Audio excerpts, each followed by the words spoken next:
We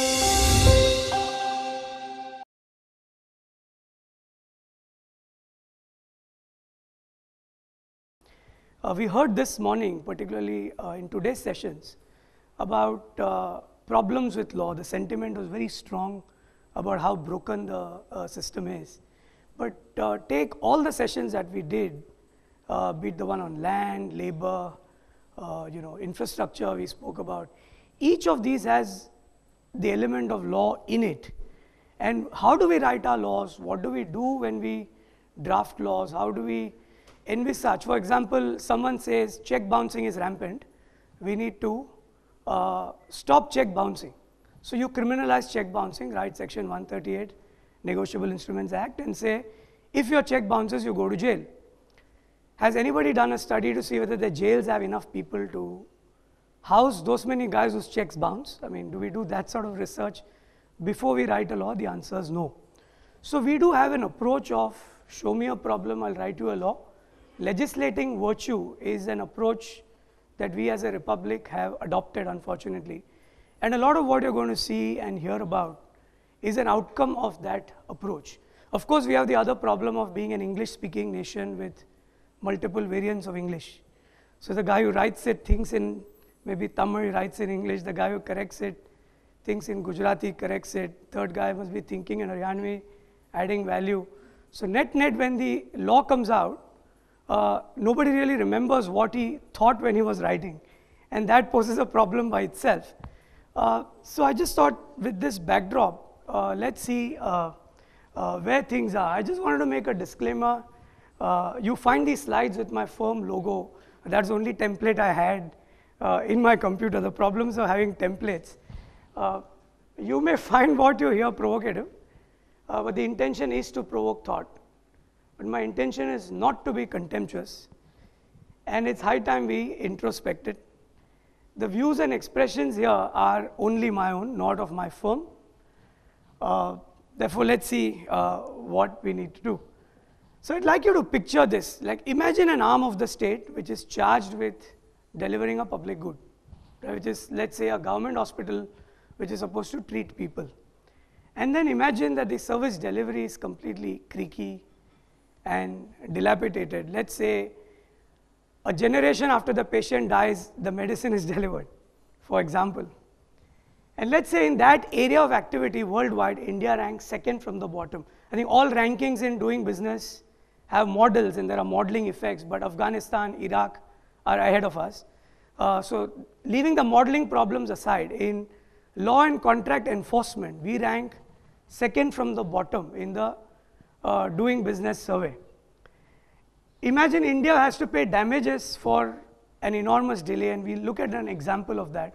And imagine a PIL filed in a constitutional court saying, this is a public state machinery, it's broken, now you fix it. Chances are the judges would summon the CEO of that state agency, ask him to explain. Chances are he'll be called a caged parrot. Chances are strictures would be passed. But this is the justice delivery system itself. This institution exists. That institution is the justice delivery system. Is this just a problem of courts? My answer is no. It's a complex problem. There are multiple issues around this problem. So I just thought, let's look at what is justice. Justice is the public good.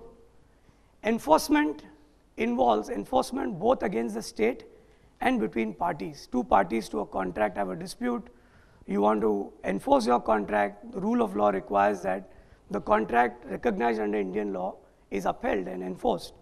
Or you have a problem with the state says you've done wrong, you've not paid tax, you've misclassified. You need to enforce your rights against the state, and for both of these, you need to rely on the justice delivery system. Asymmetrical processes abound. Like between two benches in the same court, procedures differ. Before one judge, you can go and mention a proceeding and bring it up. Before another judge, you can't mention anything. Each high court has its own set of rules. There are high court rules that every high court writes. Processes differ, procedures differ. You go to the Delhi High Court and file a writ, day after tomorrow you will be heard. You go to the Bombay High Court and file a writ, you got to mention it, bring it up, get a date fixed, and then align it with the day your counsel is free, coordinate all that. Everyone accommodates one another and the system moves on. But there are also examples where the system just fails and it completely breaks down. And when a client wonders what really happened, we can't tell him. We got to say, look, it's a toss of a coin. Every litigation has a karma. It's a fate issue, and you didn't get lucky. We talked about the ease of doing business survey, how India ranks second from the bottom. Let me talk a bit about this case which I mentioned about India having to pay damages. Coal India lost an arbitration with an Australian company called White Industries. Award passed against Coal India. Award is brought into India for enforcement. We have an Arbitration Act which says any foreign award is a decree of an Indian court. It should be honored. One court, the Australian company goes to enforce and execute the award. Coal India goes to another high court and gets a stay on those proceedings and challenges the very proceedings. Right? The two high courts conflict with each other. You go to the Supreme Court. So Coal India could not, the high court which was to execute did not hear the execution proceedings for 9 years. 9 years, 9 years.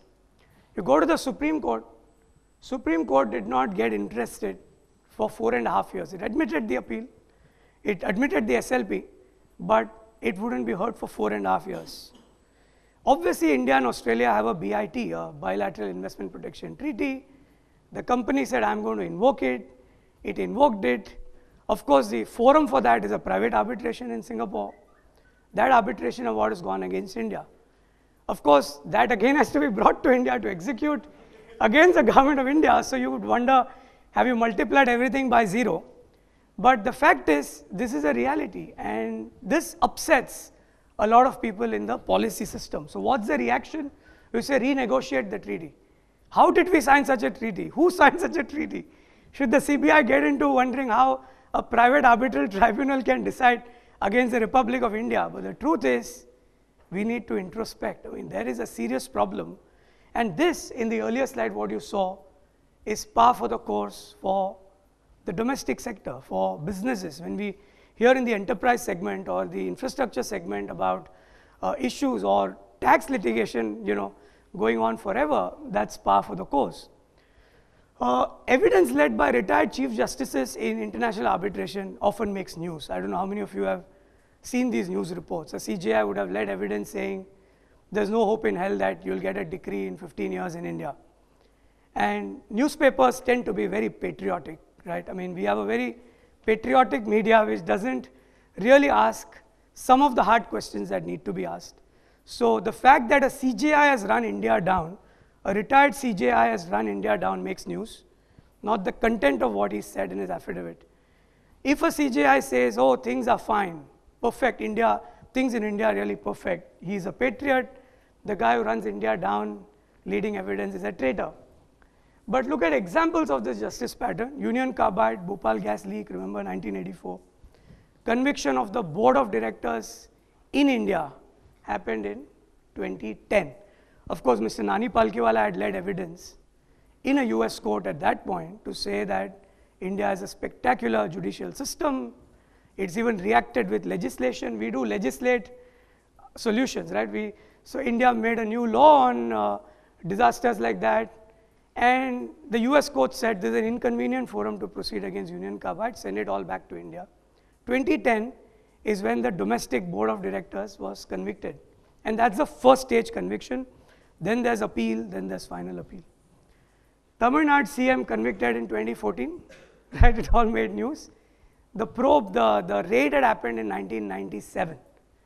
So this just gives you, when you put an anecdote to a reality in concept, it then stands out starkly. Like Stalin said, mass murder is a statistic. A single death is a tragedy. The focus, therefore, unfortunately, has shifted to disposal. Judges take pride in how they dispose. AKB said justice delayed is justice denied. But let's remember, there's one more adage which no one in this environment speaks about, that justice hurried is justice buried. Like today we all say, oh, speedy justice. The word speedy has become a very important adjective for justice. And that's, to my mind as a lawyer, a race to the bottom. When you start thinking that speed is a great trait, the content of justice can be compromised so long as there's speed, I think we've lost a soul as a society. So therefore, what's happened today is that the process of putting you through a trial is punishment in itself, right? And that's where the slide really begins. Justice is not an ill-affordable fine luxury. I mean, when we speak about the rule of law, and Ajay and I were having a chat in the lunch break about, so rule of law has become like an elephant, right? It means different thing to different people. The blind man and the elephant, someone says it's a rope, someone says it's a pillar. What is the rule of law? We all understand it differently. Something rule of law is speedy justice, like bring the social bloodthirst that koi to mara hai, kisi ka to tangna chahiye, right? So long as somebody is hanged for every corpse that's found murdered, society is satisfied that we need to do it. Like I was speaking to KP, I think yesterday, the juvenile justice, right? The minute there are these rapes by boys who are under 18, many feel, oh, the juvenile justice law needs to be changed. These are all legal niceties. Lower the age to 16, right? So you have a legal environment today where for a girl below 18, even if she consents, it's statutory rape, right? A boy above 16 can be treated like an adult. So the age for informed consent is 18, but the age for animus in committing a crime is 16.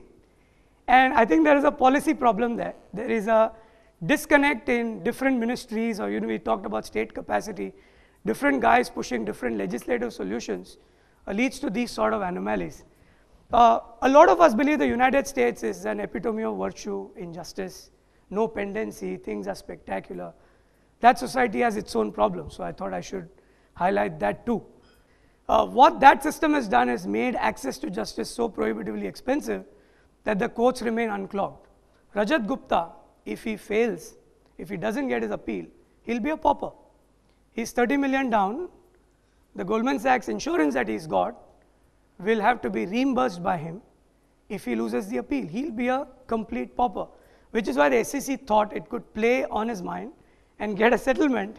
He, of course, said in an administrative proceeding, the standard of proof is lower. I'd go for a criminal trial because the standard of proof is higher. He made his choice. The rest is history. But to give a sense of how expensive it would be for him to defend, he would be a pauper at the end of it. Bill Clinton was almost bankrupt at the end of his presidency. He speaks and speaks a bit like Amitabh Bachchan, having come back with his engagements to survive. So this then leads to lawlessness. Why go to the courts if things are going to take forever? You settle in guilds, right? The diamond industry, for example, you never find two diamond merchants against each other in a court of law. This is the genesis of the whole Kap Panchayat environment, right? It could work well in a commercial guild, but take it a little further, and that is fertile soil for Kap Panchayats and extra constitutional justice. A recent Supreme Court study said, and some of these numbers was just presented, 30 million cases pending. The judicial strength in India is 19,000 judges. So this gives a rate of 16 judges for every million Indians, which is pathetically low. In the literature that was left on our table, the US number shows some 108 judges for every million, and that's a system which is still expensive. The vacancies in judicial posts abound. High courts and below, 4,500 vacancies. We have a judiciary which is constitutionally independent, like the Election Commission, but financially it's not autonomous. The bottom line is the expenditure on justice delivery is borne by the fisc. The fisc is controlled by the political system. What is the solution? We need to think about this. I mean, we can't have a Turkey-like system where in Turkey the military runs its own banks, because the military believes that it should be independent of the political parties, and it's a secular military versus, they have the same issues that India grapples with.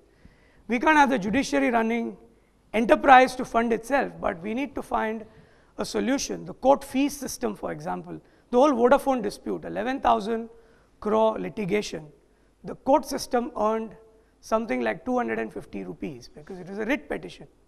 right? To file a writ, all you need is 50 rupees. It's important because a man in jail, if he has to access a habeas corpus, if somebody has to file a habeas corpus for him, you can't make it expensive. So again, there are many truths, and we are caught in either extreme. We have a Vodafone tax litigation of 11,000 crores where lawyers made about 300 crores in fees between the lawyers and the advisors. The court made 250 rupees. And the prime first court of the Supreme Court was booked for 21 days, hearing lawyers on both sides in a dispute between two industrialist brothers. That's my other favorite example. I've held entire meetings with those counsels, sitting in the front row, briefing them about other matters, because they are tied down to their seats in that court. It's a fight between two brothers. So this is a system which ultimately has led to being a rich man's justice system. I mean, if you can afford it, it works for you. If you can't, it doesn't. So some of the symptoms of the disposal being key rather than justice content is this. In all judges are now disposal oriented, so much so that, to take an example, if your appeal is lacking in a small technical particular, a judge is incentivized to throw it out saying refile, liberty to refile, because in his performance appraisal system, it's one more case disposed of. So what are the incentives we need to build? How do we monitor performance is something we need to really think about. In 2011, 2 crore cases were disposed of. This would mean an average of 1,200 cases annually per judge, 100 cases a month, 3 cases per day. All this is assuming there was no court holiday, 365 days of the year, somebody worked. But does it have any impact? The impact is marginal. Dependency came down from 3.2 crores to 3.13 crores. We are a growing economy, right? Even if we grow at 5% and not at 8%, there's that much more economic activity, potential for disputes. So new litigation, new proceedings are going to get added. So the impact of all this is if a judge, if a judge has to be extraordinarily mindful of timely disposal and therefore writes a judgment that doesn't really deal with all issues well, it may render justice to the parties before him, but parties which are not before the judge, which have to lead their conduct on the basis of what is acceptable law, they suffer. Every judgment is what we lawyers call a judgment in rem. It binds the society at large in how to interpret law rather than just a judgment in personam, which is for the parties before the court. So there are various hurdles, the inertia of being used to the system that's there. I mean, if every counsel has got 20 briefs in the morning when he leaves for work, with no idea which of those would actually be heard, you can't fault him for taking 20 briefs, because the point at which one gets heard, he has to be there. So we need to do something. There are hard timelines and brutal enforcements required. Intense management of the transition. You know, somebody said yesterday, and this is my favorite line actually, that the best is the enemy of the good. If we try to do something that we believe is spectacularly good without regard to how to transition it, we would have enormous disruption. I was listening with great interest to the professor from MIT yesterday when he said shut down all primary schools, send vouchers, or I'm sure he meant to provoke a debate and provoke thought. But imagine you do that, you also have to answer the constitutional system, right? So somebody who attends that school could file a writ and say, everything in this school is running fine. This may be one of 10,000 schools and 9,000 may not be running fine. You give a stay, and that would be stayed. So we also need to remember that we are a Republic of India under the Indian Constitution. We're not some China or a special economic zone where we suspend the Constitution and do something outside that extra constitutional in that. So we need to think very, very closely about being non-disruptive in the change. One big problem to think about, many of us are policy makers here, the biggest source of this mess is government. Intra-government or intergovernmental agency disputes is what clogs the courts. Why should a regulator appeal every decision that goes against it? Something to think about, right? The tribunal is part of the regulatory system. If you are wrong and the tribunal says you're wrong, learn to respect it unless there's some extraordinary serious problem. Nobody wants to do that. The decision deficit works there too. So it's easy to say, upar se le lo. Why should I decide? Let the court decide. I have to bang this guy up, I'll bang him up, let the court release him. KP mentioned about section 11B. So many orders get passed under section 11B, and even SEBI officers sometimes get surprised that how many of them pass muster, right? Because everyone thinks someone else is there to take care of the larger picture, and nobody then is actually doing it. Governmental agencies also get a long rope because of all the ills we heard about in the last 24 hours. Judges are human beings after all. They are cognizant of the constraints in which government agencies function. So there's a long rope. You have a deadline to file a reply. If a government guy comes and says, we couldn't put it together, we need 4 more weeks, it would be given for the asking. So alternate dispute resolution mechanisms are as slow. Most of these are ad hoc arbitrations by retired judges who bring the legacy of all they've done in the bench. There's no independent arbitration bar either. So we need to think about institutional arbitration avenues. There is serious opposition within government to hiking judicial strength. I mean, the other day I read a report in Economic Times or Business Standard, I don't know, which said that by April, the judiciary is going to come up with a vision statement. And among others, the news report spoke about notices on SMS and email summons, etc. Those will all be fringe interventions. Okay, either you get a notice by email or not is not going to change that 3 crore pendency number. But truly speaking, we need to increase the bench strength. I mean, that same news report said that someone in the Planning Commission is reported to have said, this means an outlay of so many more crores. Not now, let's put it off for later. Anyway, they don't do any work. Why are we expending more money on the judiciary? One other serious element is the lack of administrative experience among judges. Judges are lawyers at the end of the day. They're not meant to run organizations. I mean, I suck as a partner in my firm in doing appraisals in time or handling HR issues in time. I love to do law, but it's a struggle for me to sit with my team and do an appraisal in time. And the last day, last hour of the bonus declaration, I'd then force myself, lock myself in a conference room and do it. Right? I sent this presentation night before last. I did not send my profile in time, so you will not find it there. That's how we are used to being. And so quickly, this is my last slide. What are the serious interventions again from a legislative side? The commercial division bill is something that's been hanging fire for a long time. The idea is to create a pecuniary jurisdiction of all disputes 5 crore and above to be dealt with by division benches of 2 high court judges, and to move them all there and then with 1 appeal straight away to the Supreme Court. This is considered as rich man's justice. You know, if it's a 5 crore dispute, justice is speedy. I think we need to deal with this head on and say, yeah, equality and equity, equitable treatment and equal treatment are different things. And we need to move this on and get this done. As of last week, the Law Commission held a meeting on this bill, and I hope it indeed gets presented in this coming session. The Arbitration Act, I was told, was due a week and a half ago through an ordinance. For some reason, I understand the President expressed reservations about urgency for the Arbitration Act to be amended. And again, if I go by the contents of this amendment, we are making some mistakes. I believe the provision is going to say that if an arbitration isn't over in 9 months, it is deemed, you have to go to a high court and take permission to continue. And imagine that application for permission being pending for 9 months in the high court, and saying that if that deadline is not met, the arbitrator is debarred from doing any other arbitration. So we again come with, the lathi and the riot control mechanism.